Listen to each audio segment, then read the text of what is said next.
तिच्याकडे गेलो होतो. आत्ता नाही, दुपारी 1 वाजता गेलो होतो आणि मस्त थांबलो तिच्याजवळ बराच वेळ. रोहिणीची तब्येत ही छान आहे, बाळाची तब्येत ही छान आहे. सगळेजण म्हणत होते की तिथे गेल्यानंतर व्हिडिओ काढ, शेअर कर, पण छोटं बाळ आहे, तुम्ही समजून घेऊ शकता. मला तिथं व्हिडिओ काढणं, शेअर करणं ते मला योग्य वाटलं नाही, म्हणून मग मी काही ते व्हिडिओ काढलं नाही.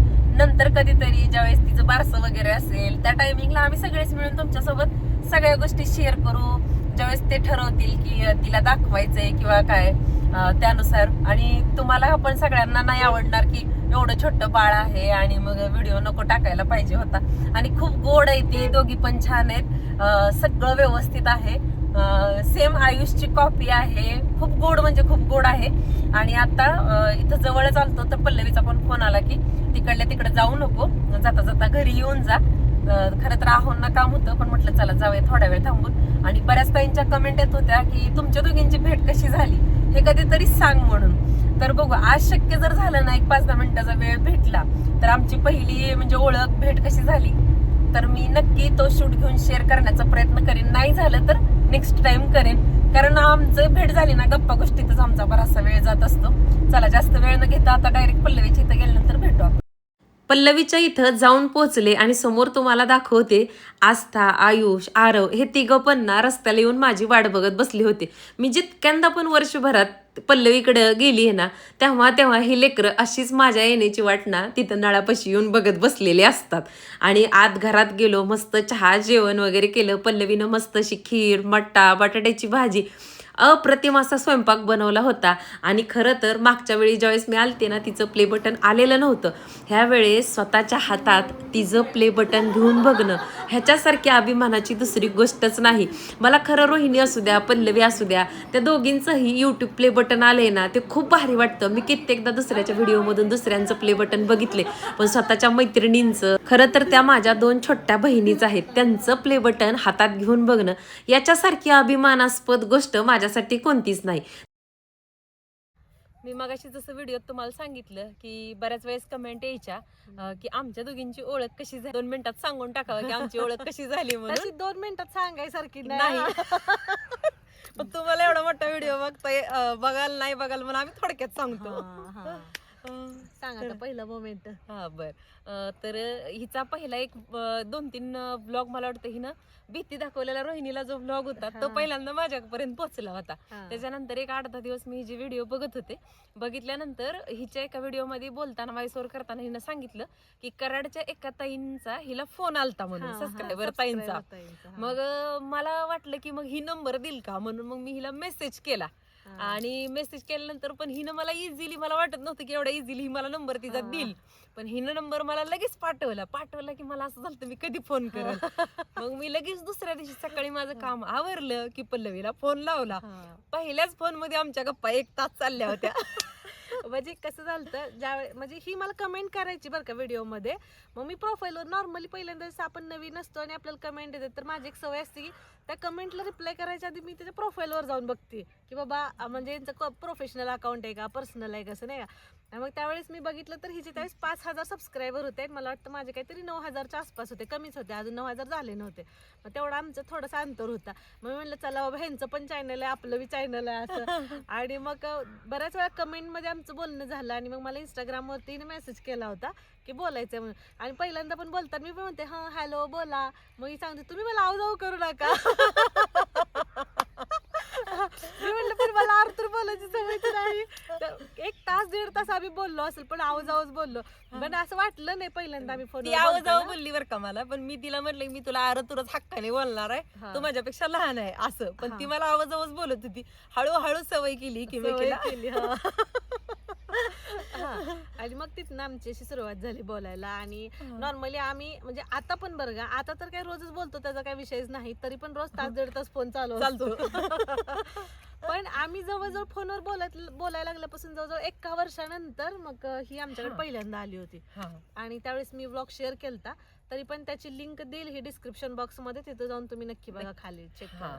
म्हणजे आमचं एवढा बॉन्ड जमला की स्वभाव असे म्हणजे खूप सवयी किंवा खूप गोष्टी आहेत ना मिळत्या जुळत्यात, इमोशन्स असू द्यात किंवा मग सगळ्या गोष्टी व्यक्त होणं असू द्यात, ते एकसारखं आहे. हा. ती मॅचिंग आमची खूप जास्त झाली, जास्त झाली. त्यामुळे मग आमचं जास्त बॉन्ड झाला आणि त्यामुळे आमच्या सगळ्या गोष्टी जुळत गेल्यामुळे एवढं ते मॅच्युअर असं नातं हा, झालंय सगळं झालं. आमचं. म्हणजे पहिल्यांदा बोललो, त्याच्यानंतर परत एक 8 दिवसांनी 15 दिवसांनी बोललो, नसतं 15 दिवसाच्या 8 दिवसाच्या गॅपवर बोलत बोलत तो 15 दिवसाचा महिन्याचा कॉल कधी रोजचा 4-4 वेळा व्हायला लागला ते पण कळलं नाही. आणि खरं सांगायचं तर मी हिला केलेला जो कॉल होता, तर तिचे व्हिडिओ आवडत होते म्हणून तर केलता. प्लस ना मला युट्यूब बद्दल इतकं काय माहिती नव्हतं आणि जे काय आणखीन असे काही ओळखीतले होते ना युट्यूबर, मला वाटायचं कोणी तर आपल्याला माहिती दिली किंवा काही जर सांगितलं तर आणखीन आपण पुढे जाऊ शकतो, काही छोट्या छोट्या बेसिक गोष्टी असतात असं वाटायचं. आणि खरं तर त्या गोष्टीसाठी की मला हिच्याकडून बऱ्याच गोष्टी शिकायला मिळतील ह्या उद्देशानं मी तिला कॉल केला होता, पण ती नात्यात किंवा एवढ्या प्रेमात बदलेल अशी कधी कल्पना नव्हती. पण ती वेगळंच चित्र, आता सध्याला चित्र वेगळं आहे आम्हाला ह्या व्हिडिओ पेक्षा, ह्याच्यापेक्षा आम्ही सगळे एकमेकाला इम्पॉर्टंट आहे जास्त. म्हणजे असं पण नाही की त्यावेळेस म्हणजे माझे पण 8-9 हजार सबस्क्रायबर होते, मला पण काय लय काय माहिती अशातला पण भाग नव्हता. पण असं होतं की ज्यावेळेस आम्ही फोनवर बोललो ना, म्हणजे इतकं मन मोकळ्यापणाने बोललो होतं ना, असं वाटायचं हा ठीक आहे, काय विचारायचं तर विचार, मला माहित असेल तर मी नक्की सांगेन. मग काही गोष्टी हिच्याकडनं मला माहित होत गेला, काही गोष्टी माझ्याकडनं हिला माहित होत गेला आणि मग ती असं बोलणं फक्त आमच्या दोघींमध्ये होतं. ती परत आम्ही दोघी म्हणत परत रोहिणी सोबत बोलणं झालं, परत रोहिणी आमच्या तिघींचा ग्रुप झाला आणि असं आम्ही तिघी म्हणत आमची 2 फॅमिली कधी एक झाली आम्हालाच कळलं नाही. आणि मी ज्यावेळेस इथं पहिल्यांदा भेटायला ते तेव्हा रोहिणीचं चॅनल काढून नुसतंच एक नुसतंच, 8-15 दिवस झालते ते आमचं एकदम सगळ्याचा एकसारख्या लोकांचा आमचा ग्रुपच झाला तो. म्हणजे नॉर्मली कसं होतं की युट्यूब लोकांचं असतं ना की त्यांचा एक ग्रुप असतो पर्सनल, यांचे लय सबस्क्रायबर आहेत किंवा आपले कमी आहेत असं, म्हणजे प्रत्येकाचा एक ग्रुप असतो ना. आम्हाला वाटायचं आपला कधी पुढे जाऊन ग्रुप होईल का नाही काय माहिती, जाऊ दे आपण तिघी तर आहे, कोण असू नाही तर नसू. आणि आम्हाला अभिमान ह्या गोष्टीचा होता की ह्या आपल्या माळशिरस सोलापूर तालुक्यातल्या ह्या आम्ही आहे आसपासच्या, एक बाबा तासाच्या अर्ध्या तासाच्या अंतरावरच्या आहे, त्यामुळे आम्हाला जास्त क्लोज वाटलं. आणि एका भागातलं असल्यामुळे बोली भाषा असू द्या आमची किंवा घरचं आमचं बॅकग्राऊंड वगैरे सगळ्याचं सेम सारखं स्ट्रगल आम्हाला माहितीये, त्यामुळे ती आम्हाला जास्त कनेक्ट होत गेले की आमचं मागचं वातावरण, त्यामुळे जास्तच घट्ट बॉन्ड झाला आमच्या सगळ्यांचा. आणि त्यातल्या त्यात आता एवढ्या बोलण्यानं तर कळलं असेल की आम्ही दोघी किती बडबड आहे ती, त्याच्यामुळे तर मग काय असं बी आम्ही बसलो नसतो. बोलायला कुणाला ऐकायचं बी नाही, कुणाचं ऐकून बी घ्यायचं नाही. म्हणजे बोलण्यानं बऱ्याच गोष्टींची उत्तरं सापडतात, त्यामुळे बोललं पाहिजे, मनातल्या गोष्टी व्यक्त झाल्या पाहिजेत, ही जास्त महत्वाचं आहे. आणि आमचं तसंच झालं, म्हणजे फॅमिलीचं असू देत किंवा आमच्या पर्सनल गोष्टी असू देत, म्हणजे आम्ही हर एक ती गोष्ट शेअर करत गेलो. मग असं की तिची फॅमिली किंवा माझी फॅमिली आपलं काही पर्सनल आहे असं काही नाही, म्हणजे सगळ्या गोष्टी सगळ्यांना माहित असतात. तेवढी नात्यात आमच्या ट्रान्सपरन्सी आहे, सगळं एकूण मेकाला सगळं असं. आमच्यासाठी आता परक आणि वेगळं म्हणून तिघीसाठी, रोहिणी असू द्या, पल्लवी असू द्या, मी असू द्या, आमच्यात कोणातच नाही किंवा त्या तिघांमध्ये पण नाही, त्यामुळे तेवढं छान नातं आहे ते आमचं सगळ्यांचं. म्हणजे युट्यूबच्या पलीकडचं आमच्या सगळ्यांचं एक जग आहे. आणि बऱ्याच वेळा म्हणजे मला पण कमेंट येतात की ताई त्रिवेणी कोण आहे किंवा त्रिवेणी तुमची ननंद आहे का, असं. पण आता तुम्हाला कळलं असेल मैत्रीतनं आमच्या ननंद भाऊजाच्या नात्यापर्यंत गेले. म्हणजे इथं येऊन मला वाटतं अजून 1 महिन्यानी पहिली भेट होऊन आपली वर्ष व्हायचंय. त्याच्या आधी 1-8-9 महिने आपण एकमेकांना बोलत होतो. म्हणजे चांगली 2.25 वर्षाच्या आसपासचा आमचा हा बॉन्ड आहे, एवढा घट्ट झालाय. मग काहीतरी.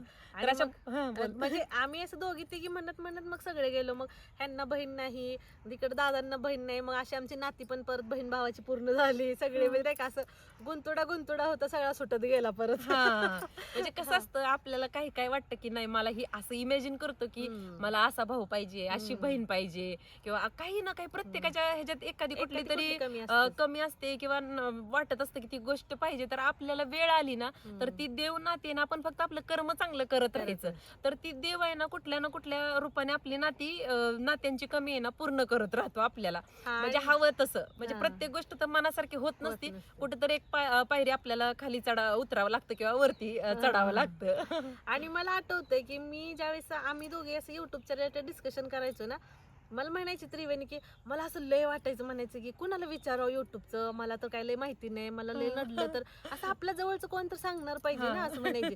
परत एक दिवशी मला म्हणली बघ स्वामीच माझं दुःख जाणं म्हणले, त्यांनीच तुला माझ्या आयुष्यात पाठवले. खरंय. म्हणजे कसं असतं, आपण ज्या भागात वाढलोय त्या भागातली व्यक्ती जशी आपल्याला समजून सांगल आणि त्यानं जसं आपल्याला माहिती सांगितली तसं ती जशी आपल्या डोक्यात शिरल ना तशी ती दुसऱ्या कोणीतरी सांगितल्यानंतर मला वाटतं की आपण शिकत नाही. हिनं मला काय केलं की मला ज्या गोष्टी माहिती नव्हत्या ते तिच्या मला जशा पटतील किंवा समजतील त्या पद्धतीनं तिनं मला प्रत्येक गोष्ट सांगत गेली. मग आम्ही एकमेकाला असं प्रत्येक गोष्ट जी एकामेकाला शेअर करत राहिलो त्यामुळं ते एवढं ट्रान्सपरन्सी की किंवा वाटत नाही की ही का पुढे गेली आम्ही का पुढे गेली. आमच्यात असं काय एकामेकाच्या हाताला धरून आम्ही चाललेलो आहे सोबत. म्हणजे असं वाटतं कोणी मागे नाही राहायचं, सगळ्यांनी बरोबर जायचं. तर असंच आहे. आणखीन काय सांगायचंय का बघ? म्हणजे सांगायसारखं खूप आहे पण तुम्ही खूप बोर होऊन जाचाल. बघ काय परत अजून असं सगळेजण आम्ही 3 जण भेटलो ना मग आम्ही अजून परत अजून एखादा ब्लॉग शूट रोहिणी ज्यावेळेस असेल छोटा अजून पिल्लू असेल त्यावेळेस अजून एकदा ब्लॉग शूट करू आम्ही. म्हणजे रोहिणी थोडी आबोली आहे म्हणजे अशी शांत आहे, हे आम्ही खूप बडबड आहे तरी पण आम्ही तिला आमच्या ग्रुपमध्ये ओढून घेतले. म्हणजे मेळ आहे तरी पण मेळ आहे, ती अशी लय शांत आहे पण आम्ही ती आम्ही ती पण लय बडबडची. बाकी म्हणजे आता कसं म्हणजे आता दिवस मावळत आले, आता अंधार होईल थोड्या वेळात, ह्यांना पण निघायचंय पण आम्ही लय कमी टाइम मध्ये उरकत घेतले. कारण बऱ्याच कमेंट आलते ह्याच्यावरती आणि तुम्हाला असं वाटलं की आमची 2-3 वेळा भेट झाली पण मी ह्या गोष्टीचा व्हिडिओ का करत नाही असं व्हायचं. पण आमचं असं असतं की भेटल्यानंतर आम्हाला उगवलेला दिवस मावळला कधी हाच समजत नाही आणि आमचंच बोलून पूर्ण होत नाही. त्यामुळे त्या व्हिडिओ वाटतं की का व्हिडिओ वेळ घालवायचा, प्रत्येक टायमिंगला आपण घरी पण घालवतो भेटल्यानंतर. मग तरी पण आज म्हटलं खूपदा कमेंट आली तर हा व्हिडिओ बनवा. मग म्हणून आम्ही बनवला. आवडला असेल तर नक्की लाईक आणि चॅनलला सबस्क्राईब करायला विसरू नका. पल्लवीज डेली व्लॉग आणि त्रिवेणी जगताप व्लॉग मध्ये. चला बाय. चला भेटू परत, तोपर्यंत बाय. अजून एक ब्लॉग शूट केलाय आता बोललेलंच आहे ना, असं त्यातलं कुठला तरी एक उभारलेला आहे.